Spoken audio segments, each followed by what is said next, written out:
There's a power within you that society has taught you to waste, an energy you've been conditioned to release aimlessly, to consume unconsciously, to burn without direction. This force isn't just sexual, it's the very essence of life, of creation, of the power that can transform your existence from mediocre to extraordinary. But you're throwing it away every day, maybe multiple times a day, and calling it natural, healthy, necessary. What would you feel if you discovered that each moment of instant gratification you seek is robbing you of the possibility of becoming who you truly can be? That every time you give in to immediate impulse, you're choosing weakness over power, mediocrity over greatness, emptiness over fulfillment. Napoleon Hill knew a secret that few men discover in a lifetime. He understood that there's a vast difference between the man who is ruled by his desires and the man who rules his desires. And that difference isn't in repression, it's not in denial, it's not in the fear of pleasure, it's in transmutation, in the sacred alchemy of transforming primal fire into conscious light. You live in a society that profits from your weakness. A civilization built on the premise that you must consume everything immediately: food, entertainment, pleasure, gratification. They want you to believe that resisting impulses is repression, that discipline is suffering, that self-control is neurosis, because a man who masters himself cannot be controlled by others. But let's dig deeper into this wound. Let's go beyond the superficial explanations about sexual health and biological needs. Let's go straight to the heart of what's really happening when you surrender to undirected impulse.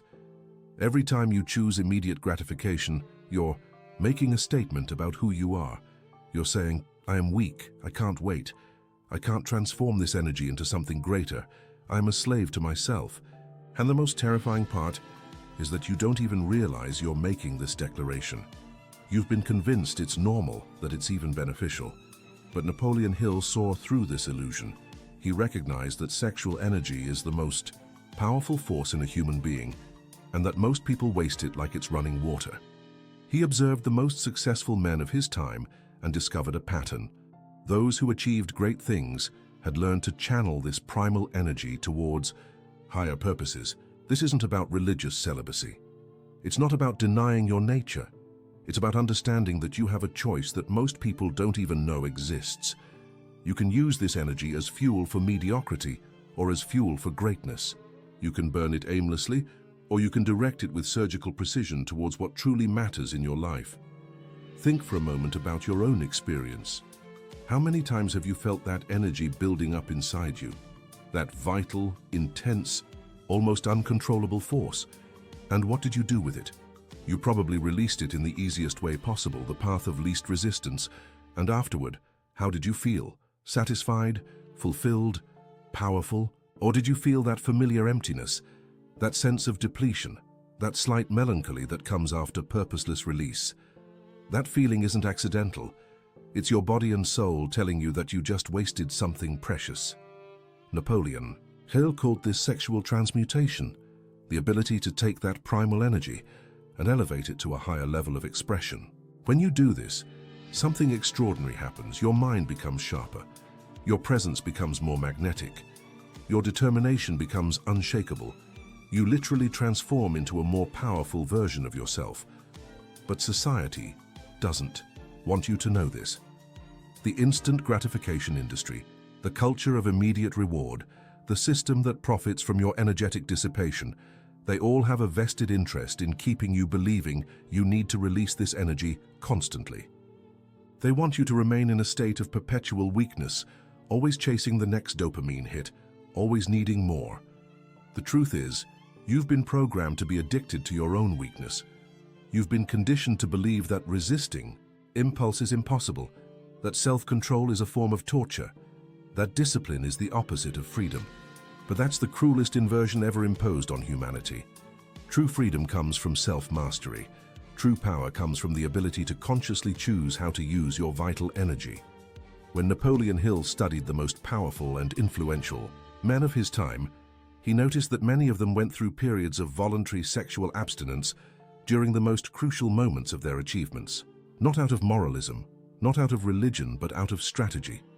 They understood that this energy, when conserved and directed, became an unparalleled fuel for their ambitions.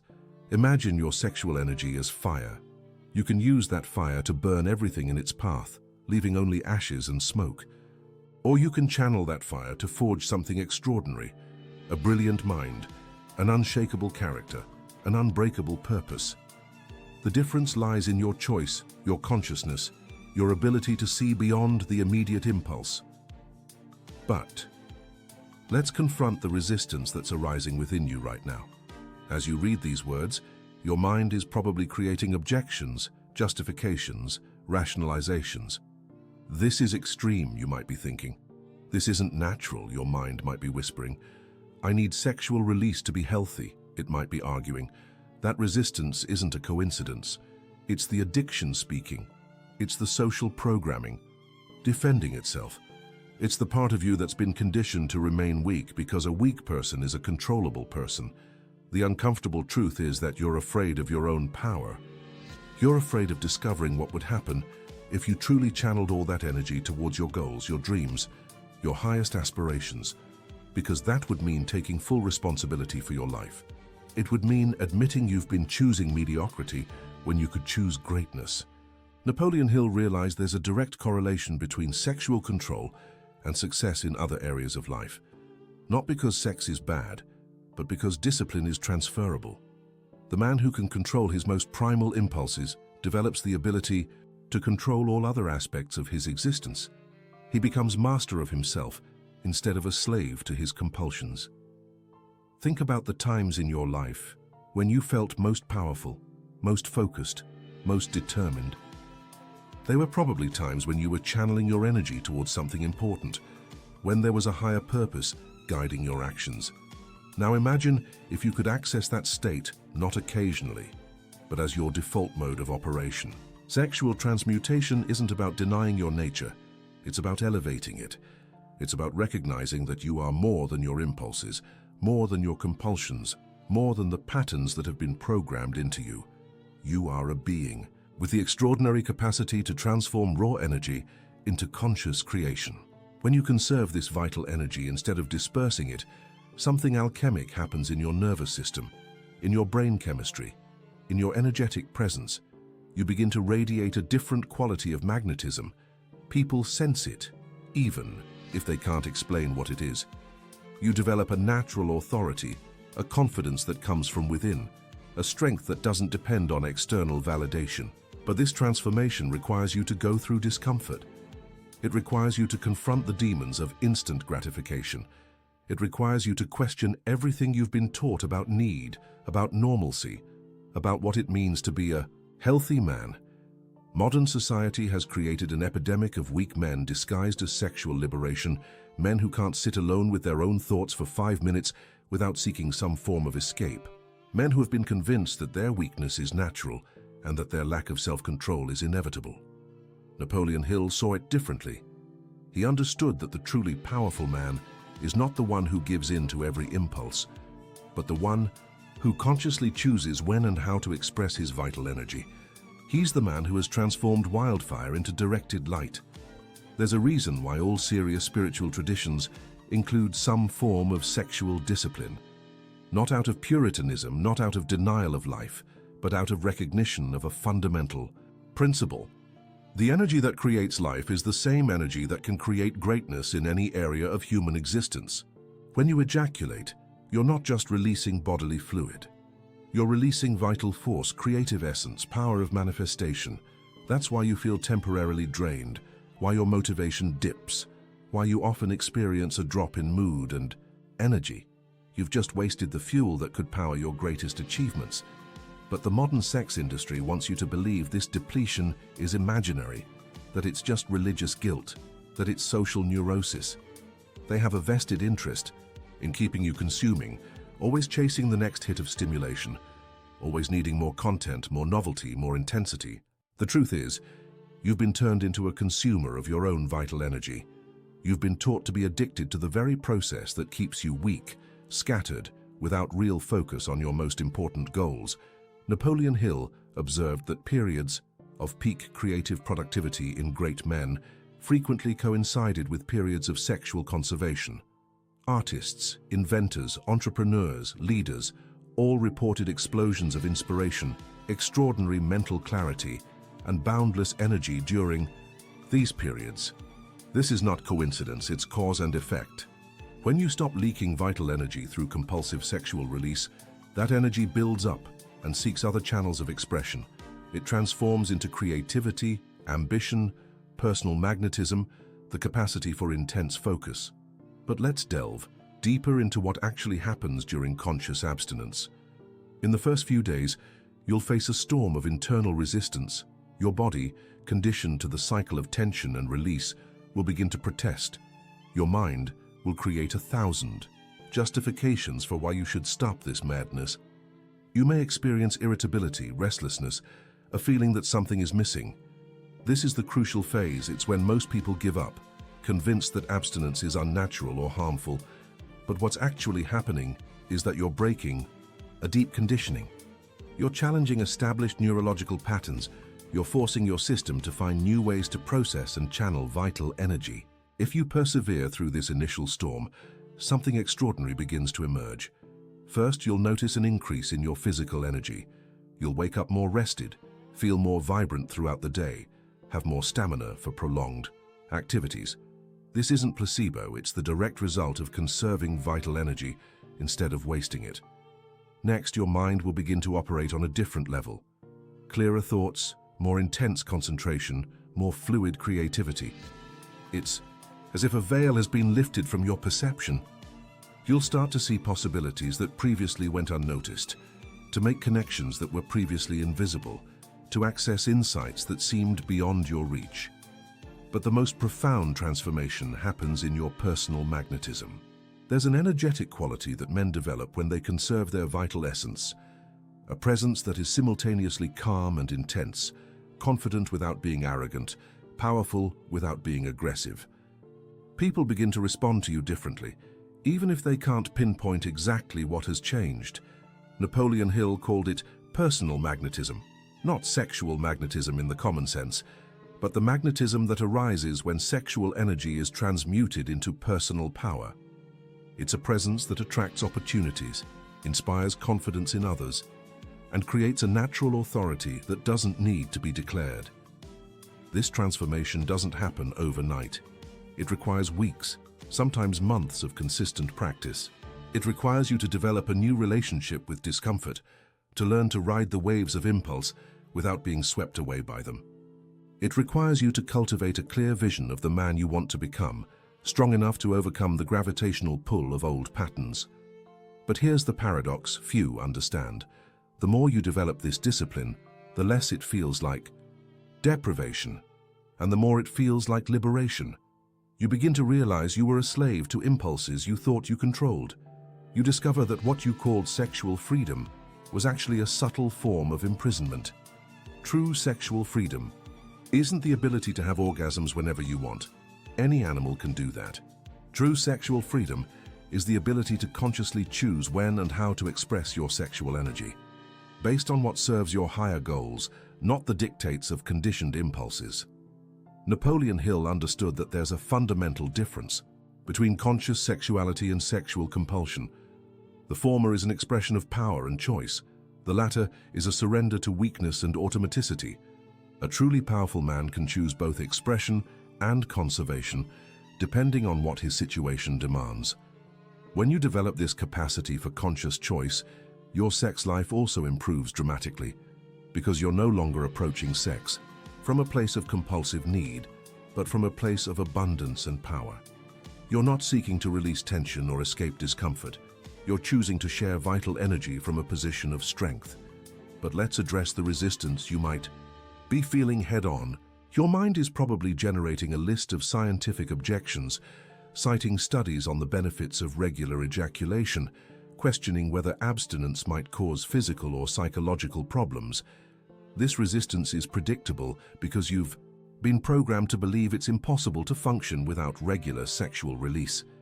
You've been convinced that abstinence is harmful, that it can cause anxiety, depression, even physical problems. But these concerns are often based on fear, not reality.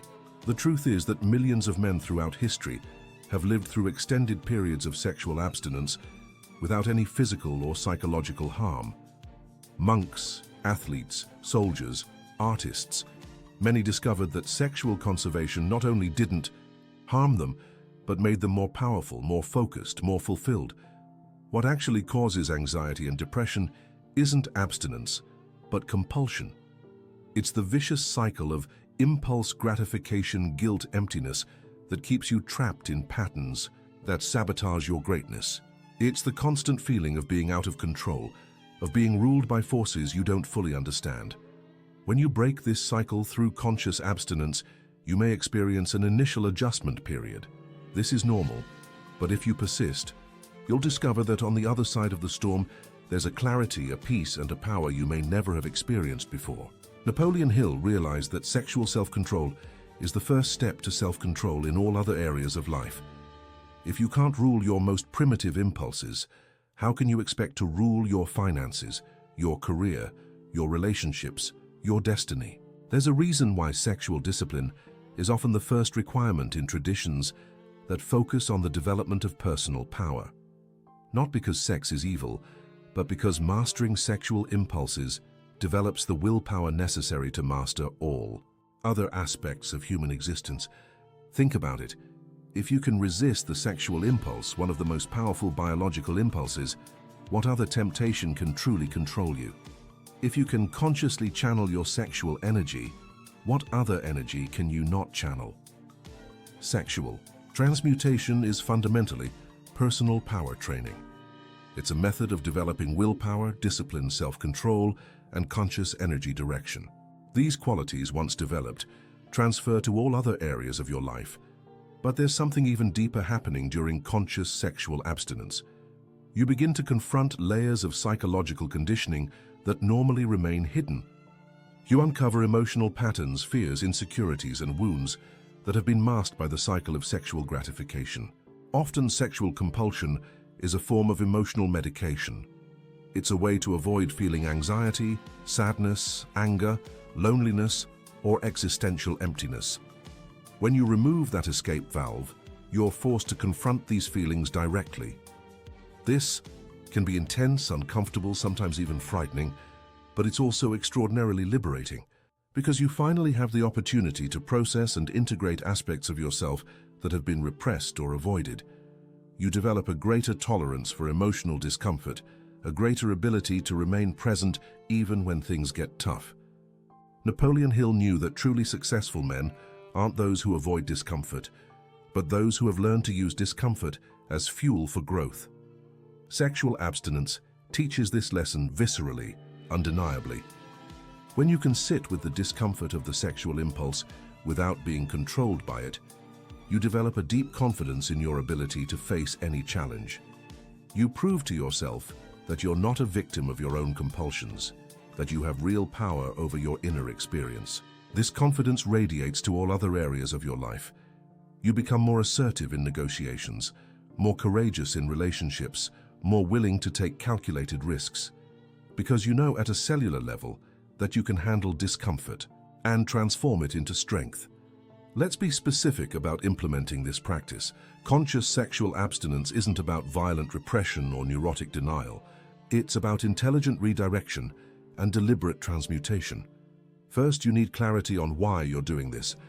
Not because someone told you to, not out of religious guilt, not out of fear of pleasure, but because you recognize you have bigger goals than immediate gratification, that you have unrealized potential that requires this energy to manifest. Second, you need to develop practices that channel the conserved energy. Intense physical exercise, focused creative work, deep meditation, concentrated study, any activity that demands and transforms vital energy. Without these outlets, the pent-up energy can become frustrating instead of empowering. Third, you need to be prepared for internal and external resistance. Your own mind will create sophisticated arguments about why you should stop. Other people may question your choice, even ridicule it. This resistance is a test of your determination and clarity of purpose. Fourth, you need to develop a different relationship with the sexual urge when it arises. Instead of seeing it as something that must be immediately satisfied, You learn to see it as energy that can be redirected. You practice feeling the urge completely without being controlled by it. Fifth, you need to cultivate patience with the process. Sexual transmutation isn't an instant hack to success. It's a gradual development of capabilities that can transform your life over time. The deepest results often take months to fully manifest. Napoleon Hill observed that men who mastered this practice developed a particular quality of magnetism and influence. They didn't need to strive to impress others or prove their worth. Their presence spoke for itself.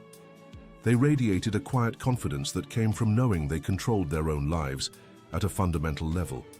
This control didn't make them rigid or unspontaneous. On the contrary, because they weren't constantly at the mercy of compulsive urges, they had more real freedom to choose their responses in any situation. They were more flexible, not less, because their flexibility came from inner strength, not reactive weakness. There's a crucial difference between rigidity and discipline that many people don't understand. Rigidity is based on fear of losing control, fear of feeling pleasure, fear of their own nature. Discipline is based on love for the person you can become, love for the goals you want to achieve, love for the life you want to create. Sexual abstinence practiced out of fear becomes repression and can actually cause psychological problems. But sexual abstinence practiced out of self-love and clear vision becomes transmutation and generates extraordinary power. The key is your motivation and your methodology. If you're avoiding sexual pleasure because you believe it's dirty, sinful, or dangerous, you're creating internal division and psychological conflict. But if you're channeling sexual energy because you recognize its transformative potential, you're creating integration and power. Napoleon Hill emphasized that sexual transmutation isn't about becoming asexual or denying your masculine nature. It's about becoming the master of that nature instead of its slave. It's about using your sexuality consciously instead of being unconsciously used by it. A man who practices sexual transmutation can choose to express his sexuality when it serves a higher purpose, deep connection with a beloved partner, conscious creation of life, celebration of spiritual intimacy. But he isn't compelled to release sexual energy out of boredom, anxiety, habit, or compulsion. This distinction is crucial. You're not trying to become a celibate monk, unless that's your specific calling. You're trying to become a man who has real choice over how he uses his most powerful energy. When you develop this choice, your sex life improves dramatically, because you're no longer approaching sex from a place of desperate need, but of conscious abundance. You're not using sex to escape yourself, but to express yourself more fully. Partners feel this difference immediately. There's a completely different quality to intimacy with a man who chooses to be present versus a man who's being driven by compulsion. The former is powerful, connected, transformative. The latter is often empty, disconnected, depleting. But let's address one of the most common objections. What if I have a partner who expects regular sexual activity? This is a legitimate concern that requires honest communication and sometimes renegotiation of expectations in relationships.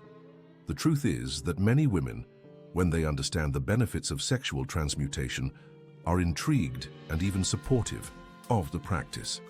They often notice the positive changes in their partner's energy, focus, and presence. Some even choose to participate in their own forms of energy conservation and transmutation. But even if your partner initially resists, you have the right and responsibility to make choices that serve your growth and evolution. A healthy relationship is one where both partners support each other's higher development, even when that requires temporary adjustments. Furthermore, the energy you conserve and transmute often expresses itself in ways that benefit the relationship. More presence, more romance, more creativity, more directed ambition.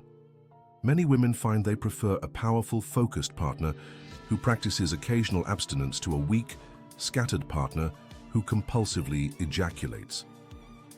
Napoleon Hill realized that truly alpha men aren't those who have sex constantly, but those who have power over when and how they choose to have sex. True masculine dominance comes from self-mastery, not sexual compulsion. There's a difference between primal sexuality and conscious sexuality that our culture rarely discusses. Primal sexuality is driven by impulse, seeks immediate gratification, often leaves both partners feeling empty or disconnected. Conscious sexuality is driven by choice, seeks deep connection, often leaves both partners feeling energized and more connected.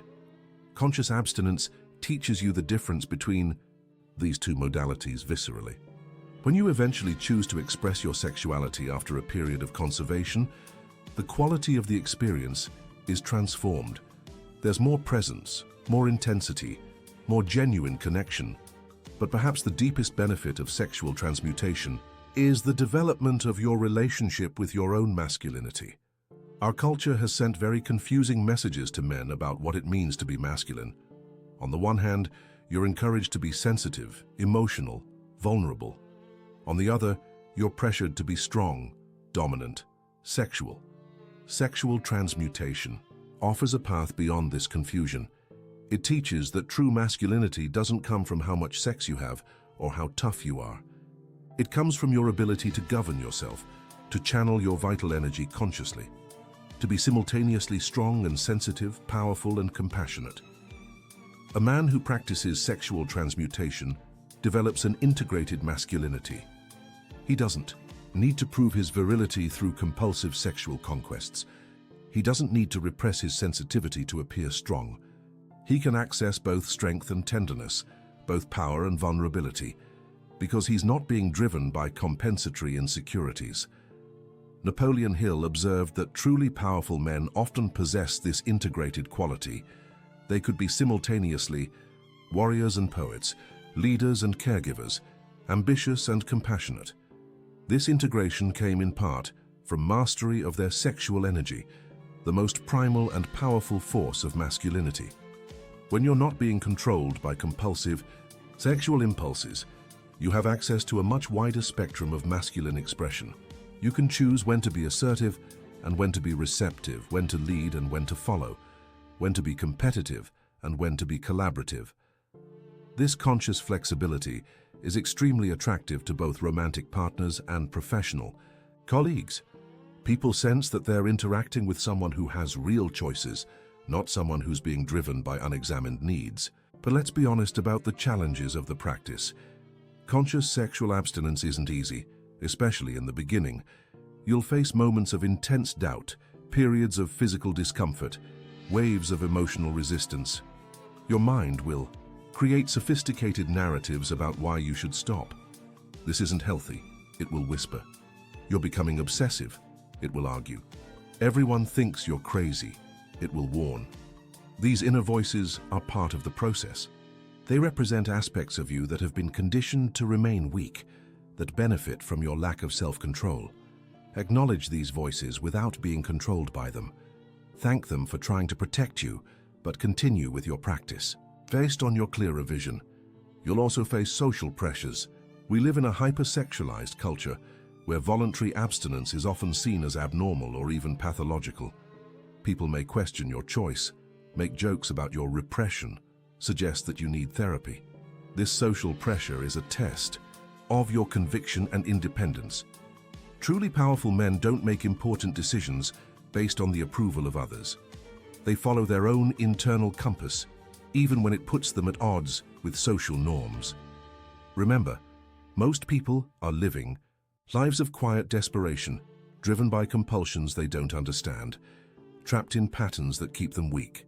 Why would you give weight to the opinions of people who don't have control over their own lives? Napoleon Hill taught that extraordinary men always face resistance from ordinary people.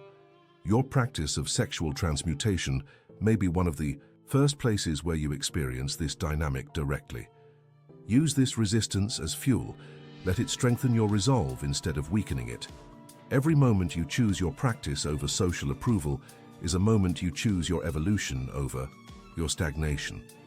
But there's a spiritual dimension to sexual transmutation that Napoleon Hill only hinted at, but that older traditions understood deeply. When you conserve sexual energy, you're not just conserving bodily fluids, you're conserving vital force, prana, chi, the very essence that animates your existence. This energy, when conserved and consciously directed, can awaken latent capacities that most people never access, sharper intuition, more subtle perception, a more magnetic presence, an ability to influence reality through focused willpower. This may sound mystical or fanciful, but consider, if sexual energy is powerful enough to create human life, why wouldn't it be powerful enough to radically transform the life that already exists? If this energy can literally manifest a new human being, imagine what it can manifest when consciously directed toward your goals and visions. During prolonged periods of conscious abstinence, many men report experiences that challenge their previous understanding of reality. More vivid and meaningful dreams, increased synchronicities, insights that arrive like revelations, a sense of being connected to something much larger than their individual personality. Napoleon Hill called this connecting to infinite intelligence, the source of all creativity, inspiration, and wisdom. He realized that men who practiced sexual transmutation had more direct access to this source because they weren't constantly dispersing the energy that could serve as a bridge to higher levels of consciousness. This isn't about becoming a religious person in the conventional sense. It's about recognizing that you are more than just a physical body with biological needs. You are a spiritual being having a human experience, and sexual transmutation can be a practice that honors and develops your spiritual dimension. When you stop being a slave to biological impulses, you create space for higher aspects of yourself to emerge. You begin to operate from wisdom instead of just instinct, from vision instead of just reaction, from purpose instead of just compulsion.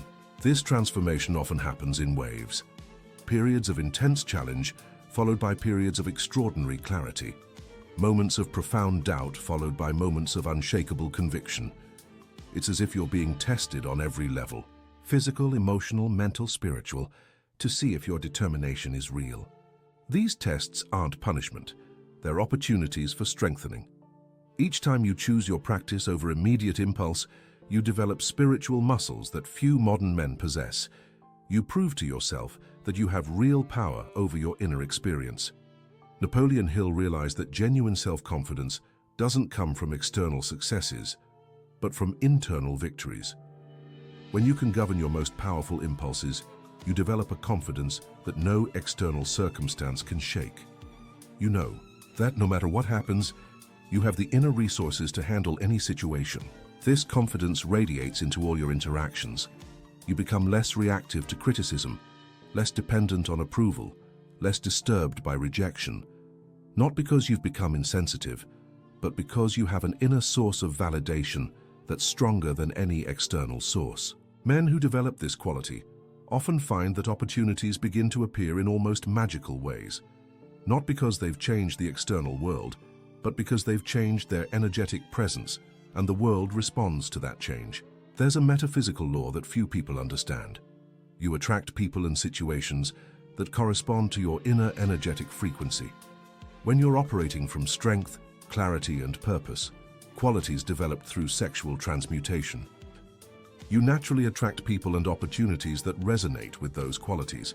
But there's also the inverse. When you're operating from weakness, confusion, and compulsion, you attract people and situations that mirror those qualities. That's why men trapped in cycles of compulsive sexual gratification often find their lives full of drama, conflict, and missed opportunities. Sexual transmutation isn't just a personal practice, it's an act of social responsibility. Because when you become more powerful, focused, and conscious, you contribute to raising the energetic quality of everyone around you. You become an example of possibility for other men who may be struggling with the same challenges. Napoleon Hill understood that true leadership comes from example, not words.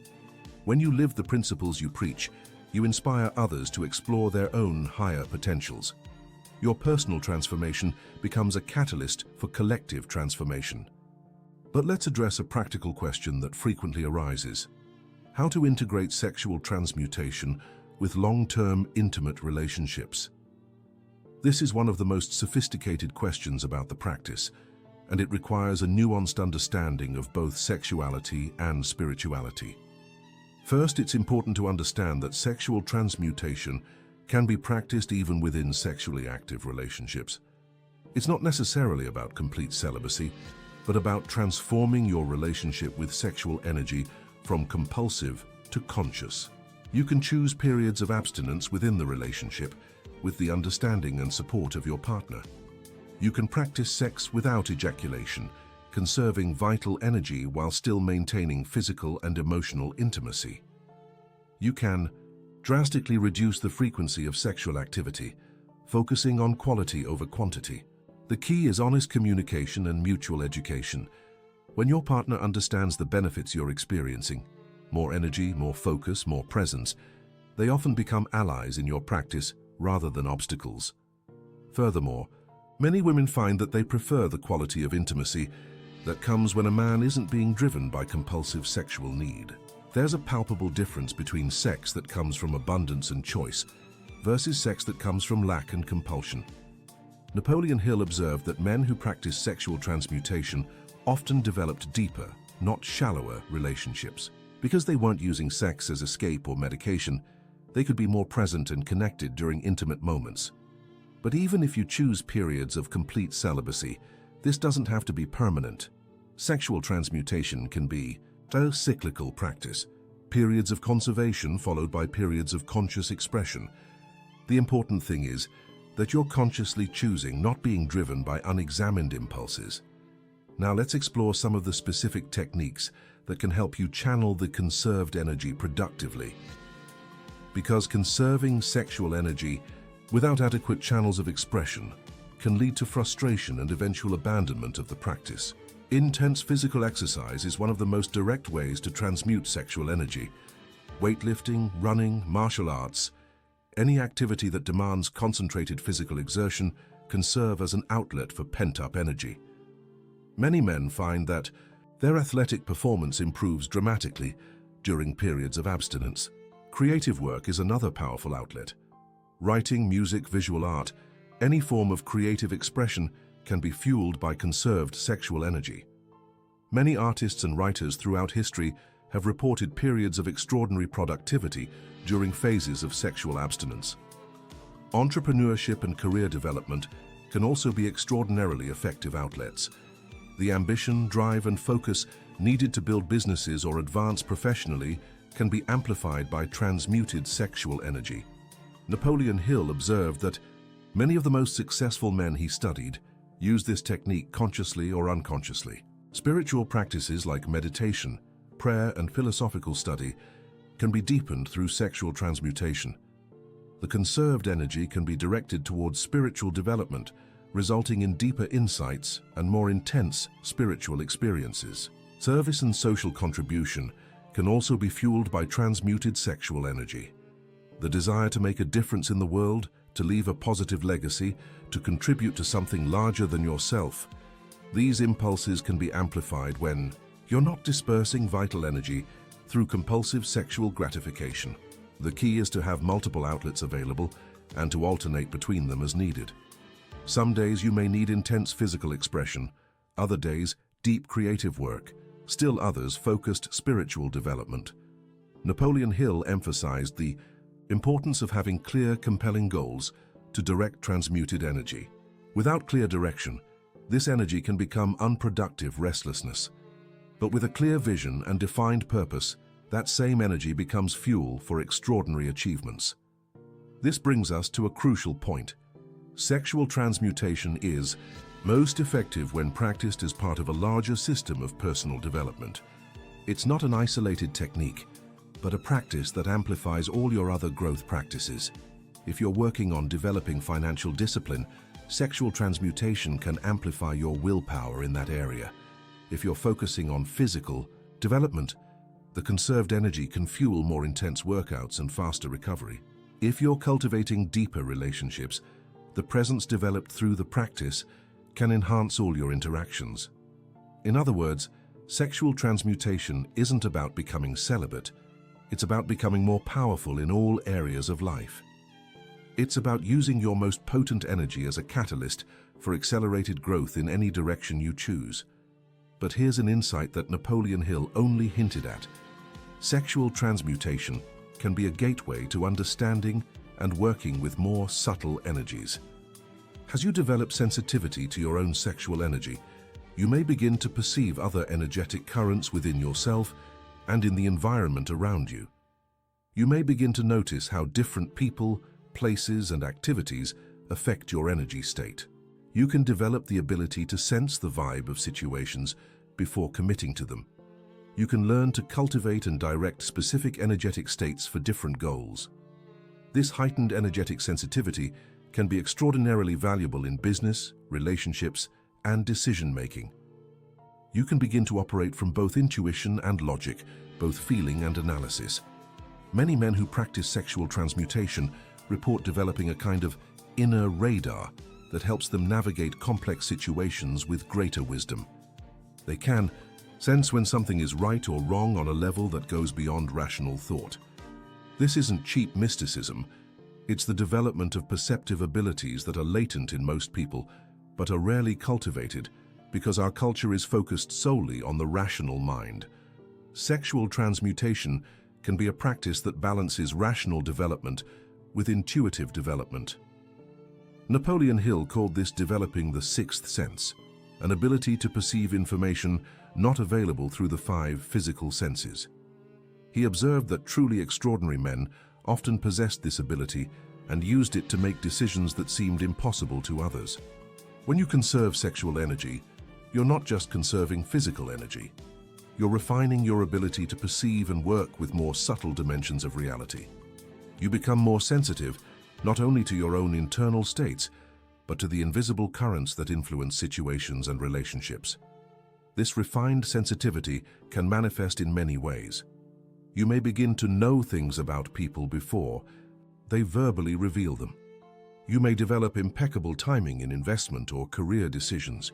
You may begin to anticipate problems and opportunities before they become obviously apparent.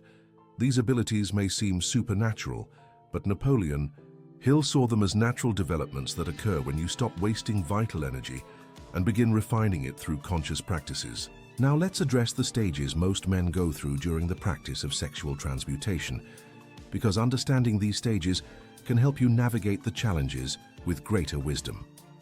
The first stage is typically characterized by enthusiasm and strong determination. You've just discovered this transformative possibility and are motivated to implement it immediately. This stage can last a few days to a few weeks, and it's frequently accompanied by heightened energy and initial mental clarity. The second stage is where most people give up. It's the stage of intense resistance. Your body and mind begin to protest against the shift in pattern. You may experience irritability, restlessness, deep doubts about the practice. This is the crucial testing period that separates those who are merely curious from those who are truly committed. The third stage is characterized by gradual stabilization. If you persevere through the initial resistance, you begin to develop new neurological patterns. The discomfort lessens, and you begin to experience some of the promised benefits. More consistent energy, improved focus, stronger presence. The fourth stage is where the real transformation begins. You develop a new relationship with sexual impulses. They still arise, but you're no longer controlled by them. You can consciously choose how to respond. Your confidence increases significantly because you've proven to yourself that you can govern your own compulsions. The fifth stage is characterized by integration and refinement. The practice becomes natural, not forced. You develop a sensitivity for when to conserve energy and when to express it. You can practice sexual transmutation cyclically, using it as a tool for specific goals without becoming rigid or obsessive. Napoleon Hill observed that men who reached this fifth stage often developed a presence that was simultaneously powerful and graceful, strong and flexible. They didn't need to prove their masculinity or power. It was evident in their natural presence. But there is a sixth stage that Hill only hinted at, the stage where sexual transmutation becomes a bridge to accelerated spiritual development. In this stage, you begin to use conserved sexual energy not just for personal goals, but as fuel for spiritual growth and service to higher purposes. Men who reach this stage often report experiences of connection with something much larger than their individual personality. They may develop extraordinary intuitive abilities, intense personal magnetism, and a natural ability to inspire and positively influence others. This isn't a stage that can be forced. It emerges naturally when you consistently and sincerely practice the earlier stages. It's as if the very practice of sexual transmutation prepares you to receive insights and abilities unavailable in the initial stages of the journey. But regardless of the stage you reach, the fundamental benefits of sexual transmutation are accessible to any man willing to practice with determination and intelligence. You don't need to become a mystic to experience increased energy, improved focus, expanded confidence, and a stronger presence. Napoleon Hill was a practical man interested in measurable results. He wasn't promoting sexual transmutation as spiritual philosophy, but as a success strategy. And the results he observed were unequivocal. Men who consistently practiced this discipline achieved more in their careers, relationships, and endeavors than those who didn't. The reason is simple. Energy fuels all human achievement. When you stop wasting your most potent energy and start channeling it consciously, you have more fuel available for any goal you choose to pursue. But let's be specific about measuring success in this practice. How do you know if sexual transmutation is actually working for you? What are the concrete indicators of progress? First, you should notice changes in your physical energy. More vitality throughout the day, less need for sleep, faster recovery from exercise or stress. These are often the first signs that the practice is working. Second, you should experience improvements in mental clarity and focus. Tasks that previously required a lot of effort to maintain concentration begin to flow more naturally. You can work for longer periods without mental fatigue. Third, you should notice changes in your social presence. Other people start responding to you differently, with more respect, more interest, more willingness to follow your lead. This happens because you're radiating a different energetic quality. Fourth, you should experience greater emotional stability, less reactivity to stressful situations, less dependence on external validation, more ability to remain centered during challenges. Fifth, you should notice acceleration in progress toward your important goals. Projects move faster, opportunities appear more frequently. You make decisions with more clarity and courage. If you're not experiencing at least some of these indicators after several weeks of consistent practice, you may need to adjust your approach. Perhaps you need more effective channels for the conserved energy, or perhaps your motivation isn't clear enough to sustain the necessary discipline. Napoleon Hill emphasized that any personal development practice should yield measurable results. If sexual transmutation isn't improving your life in concrete ways, then you're either not practicing it correctly or haven't been practicing it long enough to see results. But when practiced correctly, with clear understanding and genuine determination, sexual transmutation can be one of the most powerful tools available for accelerated personal transformation. Now, we arrive at the crucial point of this journey.